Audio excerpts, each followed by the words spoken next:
A whole month of training for the fighters from Dagestan. Khabib, Islam, Umar, everyone isolated, training every day without distractions. Today I'll discuss if this is better or worse than other methods. The idea is to react to the video and try to understand what they do differently, if there's any real advantage, and what actually makes sense in the practice of fighting. I've never been to Dagestan to see that kind of culture, but I really like the training vibe in Thailand, you know?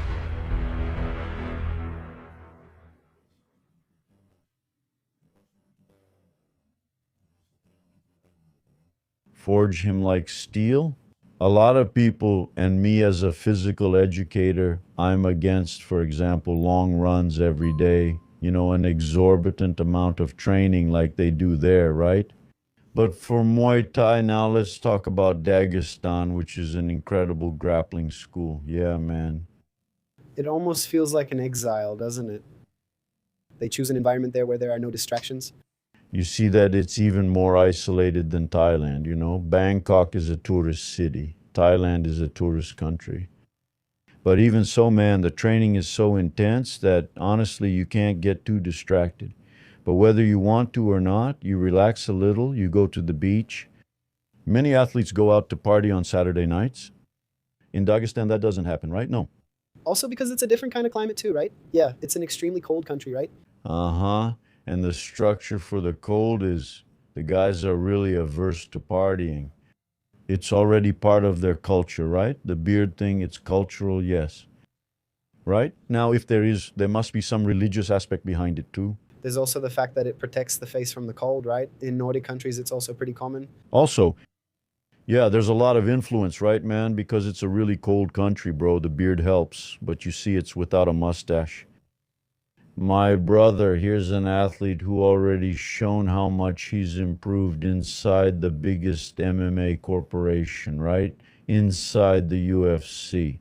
Khabib has fights inside the UFC, and one of the first ones. Terrible at striking. Wow, he evolved a lot, man. A lot. Man, the thing that drains the most energy from an athlete is the attention your family gives you. Is it more about the worry or the fact that you want to show, not just to show off, but to make them happy? Both sides. There's a lot of pressure, you know. For example, my mom during fight week, she would say to me, "Oh, my son, you don't need to do this." Then I would say to her, "Come on, mom, it's different in..." The country. Yeah, if I don't do this, I'll kill someone. I'll kill myself, you know? Then it's already a high level team. They already have their own catering, their own food. With a specialist nutritionist there assisting. That's when we notice the importance of the corner, right? Both in training and in any situation. It's essential. The corner is essential, bro. Unsupervised sparring doesn't have much value, and it's at this moment that the corner creates a language connection, a way to communicate with the athlete, you know? The coach can't neglect creating a way to communicate. He needs to build this dialogue with the athlete in the ring. That comes with time, and you start creating an accessible language, period. You end up saying words during the fight, my brother, that you've never said before, you know? We also see this in performance training, right? No. It's not just fighting, right? Cardio is important, that's it. Physical preparation is essential, right, man? Remember those 5 pillars we always mention? Right? Yeah. What are they again? Technical pillar, tactical pillar, physical pillar, psychological pillar, and nutrition, guys. For sure, this camp is not in question. They cover those 5 items. This pillar here is not taken into consideration, not developed. The others will fail, man. At the highest level, there's no room for mistakes, you know? Khabib's father built an army. An army of athletes, really. This group that created this culture, right? This great respect that Dagestan has. The athletes, Their whole lives are focused on fighting, right? They're born, raised, and even in Thailand, it's like that. but you see There's a joke that in Thailand, you either become a transsexual or, wow, that's wild from your mother. yeah, or let's analyze the difference between the two countries. Today, Brazilians go to Thailand to train. My brother, he can already fight in the first month and start making money. To help support himself, he'll earn little, but at least he'll have a little to get by while he's training. Now, how does a Dagestani fighter support himself?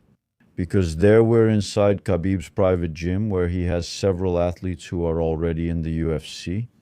And the ones who aren't, are they supported by him? Or do they also need to work? Work like people do in Brazil. In Brazil, I have athletes who, man, if I gave them something like, here, take this money to support your family and you'll train with me 5 hours a day.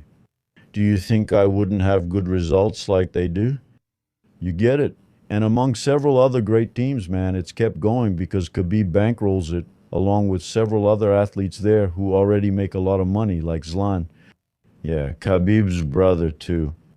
So there are several athletes making good money, but what about the others who aren't in big events? How do they support themselves? Are they supported by the team? That's a question because in Thailand, people have a lot of experience. There are tons of events. People can fight. They don't make much, but they can make a living. Now, in Dagestan, I'd like to know how things are funded over there. If we analyze it, do a physical preparation analysis, right? Study how close they get to overtraining. What happens in Thailand, my brother, is close to overtraining. Every day you have 8 kilometers in the morning, again in the afternoon, just running, then 300 kicks, 300 knees. It's a very excessive training volume where we're close to overtraining all the time. But what's the problem with the athlete who doesn't go through this? He doesn't learn to train with that intensity, you know? I believe the volume doesn't need to be that high, but I also have to learn to deal with the warrior spirit, my brother. The athlete's overcoming the perseverance. When you arrive, if you're Brazilian, if you're Western, they don't respect you until you prove that you have a spirit beyond what they're used to. And that's the thing. There are things I'll tell you. For me, they get in the way.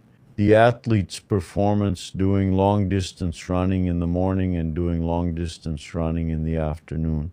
For me, that's excessive. And it's the kind of training you don't use during the fight. Those are physical abilities you don't use. They're muscle fibers you'll barely use during a fight. In a fight, we work a lot with power, you know? We work with energy systems, not endurance. We work more with explosiveness, with a different kind of strength. But that's where the psychological aspect comes in. That's where I see that this kind of work develops the psychological side more effectively, you know? What do people say most about Russo? Man, this guy never stops. The coldness. These guys have a strength, it's insane. The American wrestler, you know? They grow up with that culture from a young age, you know? Of working. Man, training. But Brazilians aren't like that. In Brazil, we train, but we have to work too. It gets tough. Go ask Thai. For Thai, his job is to train and fight. Brazilians aren't like that. Ours is to train, work, and fight. We have a double shift. So you can't really compete. You train 6 days a week. That's at least 12 training sessions a week, right? There are athletes who train 3 times a day, 2 long training sessions a day. That's 12. Then you come to me and say, Master, I can only train part-time. Then you come in 1 week, your opponent trains 12 training sessions, you train 6. In a month, your opponent trains 20 times 12, 240 training sessions. 20 times 6, half of that. So you have a big difference in the amount of training. This guy is going to fight under the same conditions. Yeah, the 5 pillars are the same for both opponents. Could it be that this is where we've been making mistakes in the amount of training our athletes do from the very beginning? Because I can guarantee you that those Dagestanis have been training wrestling and sambo like crazy since they were 6 years old. Because it's part of their culture. That Thai guy, man, has been training since he was little. Then he gets to 25 years old and people say he's young. Man, for them, that's already a veteran. Look at how much training this guy has done in his life. And look at how much training I did, thinking I was training a lot. It's very different, man. The talent pool is huge. Now, whether you'll get an opportunity, that's a gamble. Along the way, we can come up with excuses. But those who don't make excuses can make it.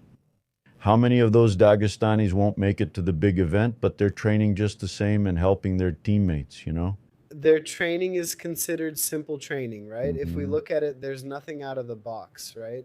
They're not Hmm. reinventing the wheel, but it's extremely functional. In my view, the best physical preparation for development, with resistance training, is Olympic weightlifting. The Russians are way ahead in that, right? Because they have a strong Olympic weightlifting culture.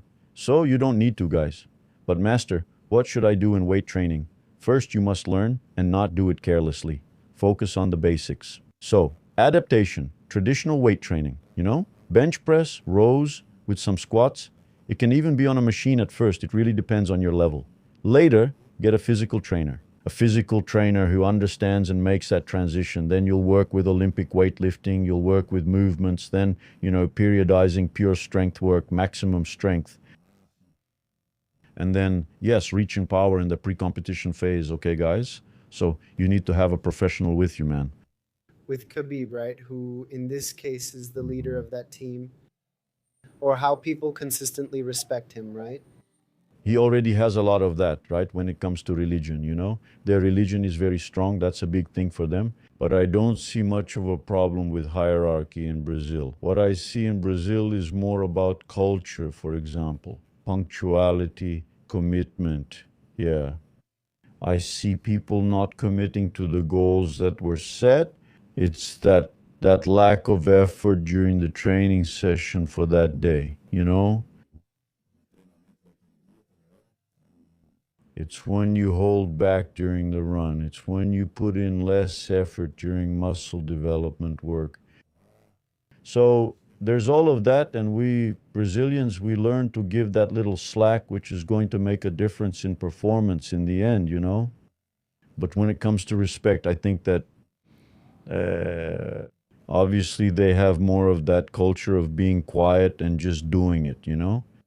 But Brazilians are really good with hierarchy within martial arts. I've seen a lot of misconduct on the mat, but I can guarantee you it happens there too. You get it? Yeah, it's just human nature, man. But for sure, that kind of person won't last long in martial arts. He'll end up getting kicked out, man. That story about opposites attracting, they don't. They really don't. Opposites repel each other. It's always been that way. Hey, Master, what do you think about Khabib's strong leadership as a standard? Not just Khabib, but also in Dagestan. I think it's fundamental, fundamental. We had an episode about 2 years ago with Leo Elias, where Leo has a world champion athlete, Paloma, and he talks to her in the corner in a very harsh way, right? Then he even slaps her like to wake her up. Then a lot of people like, wow, he hit a woman and all that. They asked me a lot, questioned me a lot about that. I said at that moment, it doesn't matter if it's a man or a woman. And when you're with a soldier in the trench and you know this soldier and this soldier froze, how do you get him to snap out of it? You get it? And that happens within the relationship, between coach and athlete, general and soldier. Got it, man. Just accept it. That's it, man. And you have free will. Didn't like it? He left? Paloma is still there. In the fighting world, man, people need to stop romanticizing that. Each athlete risks their life when entering the ring. And I don't want my athlete to risk their life, so I'm tough on them, yes. Why? Because they're risking their life. It's not just my name that's at stake, it's not just their name. It's a matter of life and death. I have to work with him like a soldier and general, my brother, and grow in how we communicate. I used to slap everyone, but when I started asking, do you like being slapped? They said, Master, I don't like it. Then I thought, damn, I'll stop slapping this kid in the face. If he doesn't like it, I'm not helping him in the ring. Some ask for it, so I keep doing it with them. Those who dislike it, I just hug them and say, go on, my brother. Good luck, I'm with you. Get up there and represent, kid. It even has to do with how you were raised. With family heritage, with the heritage of the place, the city you come from, man. I have athletes who, man, the kid was raised to serve. He's a beast, but he was raised to be a servant. I couldn't understand how such a talented kid lacked confidence in himself. And I damn used to curse, man. At one point, I thought, man, I'm tired of yelling at this kid. I started to praise him. Damn, my brother. He flew. Do you think those guys from Dagestan really have an advantage here? Man, you know why I think they have a bit of an advantage when it comes to MMA? They dominate wrestling. We even talked about Mika just now, right? Analyzing Mika's story. Mika is coming into MMA. But man, he already had contact with fighting back at his base. It's not like he only started fighting now. Now imagine Dagestanis like that. Those guys have it. In an art that's very widespread throughout Russia. That big Soviet Union there with Sambo, you know? Sambo, they have it. It's Russian MMA, you know? So those guys have it in their blood all the time. The guy who already does Sambo, but he competes in wrestling. He competes in judo, and the Russian school is also very strong. It comes from a spirit of war. These are people who, historically, are always fighting with others, right, man? My generation in surfing. When we went up against Australians or Americans, we already thought, man, I'm gonna fight for second place in this heat, you know? Back then, it was 4 surfers and 2 would advance. If you got a well-known Australian, you already thought, man, I'm going to fight for second place. I would already go in feeling defeated. I wasn't the guy who could fight for first place anymore, no. I was going for second because first was already his. I see a lot of people feeling that way about the Russians. We already prepare ourselves. We already mentally prepare ourselves for. They're awesome. Are they awesome? Brazil is awesome. Yeah, are you crazy? It's Brazil. Keep in mind that second place is something good. That's what I mentioned earlier about my generation. My generation programmed itself this way. Our generation looked up to the big American idols, Hawaiians. There's a little difference there. And the Australians, you know? So we were a step below. Look at what's happening today with the Brasilia Storm in surfing. Now they think about coming in second because first place belongs to the Brazilian, you know? But it all began back then. It's time we stop. No, stop. There's nothing Russian about it. Everything we see, because we're talking Kbib and his team now about this video, but before them, how many others were there to shape the mindset they have today? And today we see, for example, Poitin, Charles de Bronx, Diego Lopez, Carlos Prats, who are a new generation in the UFC that's changing the mindset of new potential Brazilian athletes. They're already coming in with a different mindset, right? These are guys who are being trained and paying attention to the 5 pillars, man. But Carlos Prats, my brother, when he's in fight camp, he doesn't mess up, man. He's the first to arrive, the last to leave. Then he has his moments of leisure outside of camp. He's getting ready for camp, bro. For the fight during camp, you can ask anyone. He's the first to arrive, the last to leave, man, you know? I met Carlon in 2016 at Puke Fight Club, man. Bro, the guy is incredible. In training, man, there's no bad time. He likes to go out at night, but he never skips training because of it. He doesn't miss training due to partying or use it as an excuse. It might have helped his performance, or maybe not. I don't know. The guy, for example, if he was locked up just training, stressed out, releasing cortisol, you know what I mean, bro? Guys, the important thing is to stay focused, happy, and look dedicated, committed, man. And Carlon is committed, bro. So, do you think it's the method or culture that makes the difference here? Man, there it was the culture that created the method, right? It's a culture that within it created the method, developed the method, and built that strong group there, man. I think it's essential for us to try to bring in just a little by little, right? Like I said before, the need for the athlete to work here to support themselves is really big, man. If I have a place where I can hold events and the athlete can fight more regularly and count on a good purse, right? A decent purse, that at least a minimum wage will be paid to him so he can dedicate himself during that month and fight. I think we narrowed the gap. As for the issue, I can't say much because we haven't seen much, right? We didn't see how it's done during training. What I did see was a lot of technical work, a lot of drills, dodging, crossing, bam, pow. A lot of repetition of the same thing without much intensity. Allowing for a higher volume, right? If I increase the intensity, I decrease the amount, the possibility of volume. So that's important for us to be able to see, but I couldn't see the amount. I've already experienced it, right? For many years, the issue of training in Thailand, I'll tell you, man, the volume of those trainings is absurd. But man, I just keep thinking those guys training like that from the age of 6 to 20, you get to 20 years old, man. You're tough as steel. Either you're broken or you get there, a beast. It's really crazy, man. I want to know your opinion. Is this a method or just part of the local culture? Comment what you think, and then we'll talk more about it in the next videos. But when you talk about a professional fighter, right, like in Eagle's case, it's definitely just private. The support isn't private. So when it gets to this level of fighting, man, MMA isn't an Olympic sport.